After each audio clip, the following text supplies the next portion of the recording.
Daddy's girl.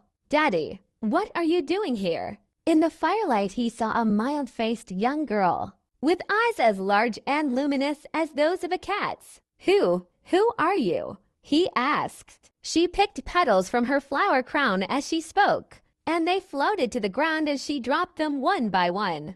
Don't you remember yesterday? Yesterday. Yes, she cocked her head, putting a hand thoughtfully under her chin to look at him. He, in turn, gazed at her. Her eyes were dreamy, the irises a Monet green-blue. Her hair, a velvety black. Her beauty was her mother's. He thought it had been years ago. But no, in fact, it had been weeks ago. And then he shook his head and remembered. It had been yesterday. Yesterday they'd been playing hide and seek in the woods. It had been getting dark. But Morgana had been insistent on just one more game. Fine, fine, he said.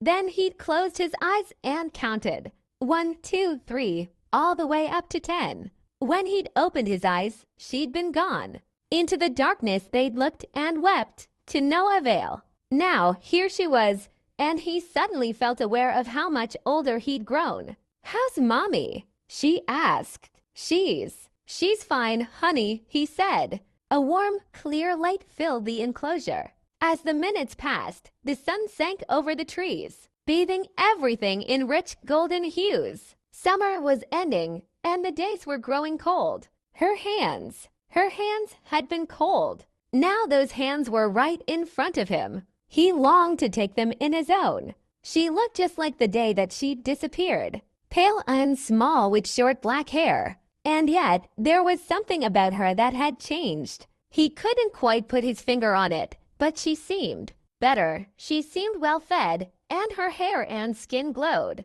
A crow laughed in the distance, breaking the silence. "You look old, Daddy," she said. Then she piped up in that familiar voice of hers. "Why don't you come with me to the land of the young?" Young, he breathed. He sighed and felt the arthritic ache in his knees. The weariness of the lonely winter nights that had come and promised to be. He sank down onto the ground. "Take me with you, honey. Come to the brook," she said. "We'll live in the trees and in the earth." He started crawling forward towards the brook. He felt the mud through his knuckles, seeping cold through the knees of his trousers. He felt the water slosh around his wrists and elbows. Ice cold. He remembered her by the cold and closed his eyes, sinking deep into the water. Pale hands slipped up and embraced him.